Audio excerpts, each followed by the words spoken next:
በስመ አብ ወወልድ ወመንፈስ ቅዱስ አሐዱ አምላክ አመሰቡ ለወርኃ ጥቅምት በዛቲ ዕለት አይረፈ አብ ቅዱስ አባ ባውላ ሀገረ ጣውማ።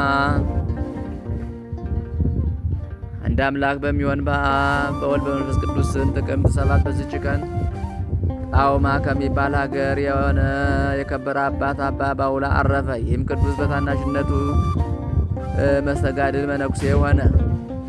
የሚኖረውም በላይኛው ግብጽ ባለ በእንጽና ገዳም ነው። ስሙ ሕዝቅኤል የሚባል ረድ አለው። እርሱም ስለ ትሩፋቱና ስለ ተጋድሎ ምስክር ሆነ።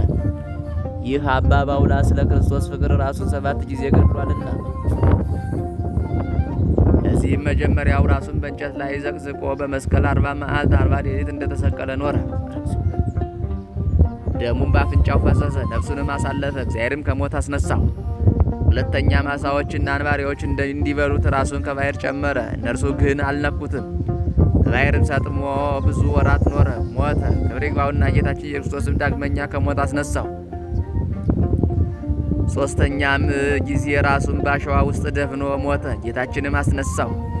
አራተኛም በውስጡ ስለታሞች ድንጋዮች ካሉት ረጅም ተራራ ላይ ወድቆ ራሱን ከተራራው ላይ ወደ ታች ወርውሮ ተንከባለለ። የተሳሉ ድንጋዮችም በሥጋው ሁሉ ተገብተውበት ሞተ። ረዱም ያለቅስለት ነበረ። ጌታችንም መጥቶ ከሞት አስነሳው፣ አጽናናው።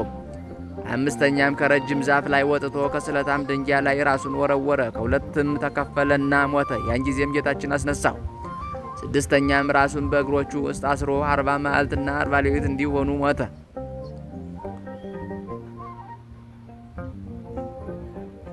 እግዚአብሔርም መልአኩን ልኮ ከሞት አጽናናው። ሰባተኛ ከውሃ ጉድጓድ ውስጥ ገብቶ እጆቹን ዘርግቶ 40 መዓልትና 40 ሌሊት በመቆም ሞተ። ክብር ይግባውና ጌታችንን አስነሳው። እንዲህ ብሎ ማጽናናው። ወዳጄ ባውላ ሆይ ራስህን 7 ጊዜ እስከምትገድል ድረስ ሰውነትን አደከም፣ እንግዲህ ድካምህ ይብቃህ አለው። አባ ባውላም ለመድኃኒታችን እንዲህ ብሎ መለሰለት። ጌታዬ ሆይ ስለ ከበረው ስምህ እደክም ዘንድ ተወኝ። አንተ አምላክ ስትሆን ስለ እኛ በመከራ ደከምህ፣ ስለ ሰው ወገንም ሞትክ። ለእኛ ይህ አይገባንም ነበር። በቸርነትህ ግን ይህን የማዳንህን ሥራ ሠራሃልን እንጂ። ጌታችንም ከአጽናናው በኋላ ከእርሱ ወደ ሰማያት አረገ። ከዚህ በኋላ አባ ብሶይ ወደ እንጽና ገዳም ሄዶ ከአባ ባውላ ጋር ተገናኘ። ጌታችንም ለአባ ባውላ ተገልጦለት ሥጋ ከአባ ብሶይ ሥጋ ጋር በአንድነት ይኑር አለው። ሁለቱም ባረፉ ጊዜ ሥጋቸውን በአንድነት አኖሩ። ወገኖቹም የአባ ብሶይን ሥጋ ወደ አስቄጥስ ገዳም ሊወስዱ በወደዱ ጊዜ በመርከብ ጫኑት። መርከቢቱ ግን መንቀሳቀስን እምቢ አለች። ከዚህ በኋላ ተመልሰው የአባ ባውላን ሥጋ አምጥተው በመርከብ ላይ ጫኑት። ያን ጊዜ መርከቢቱ ተጓዘች። እንዲሁም የቅዱሳኑን ሥጋቸውን ወደ አስቄጥስ ገዳም አድርሰው በአባ ብሶይ ቤተ ክርስቲያን ውስጥ አንድነቱ አኖሩ። እስከ ዛሬ ድረስም በዚያ ይኖራሉ።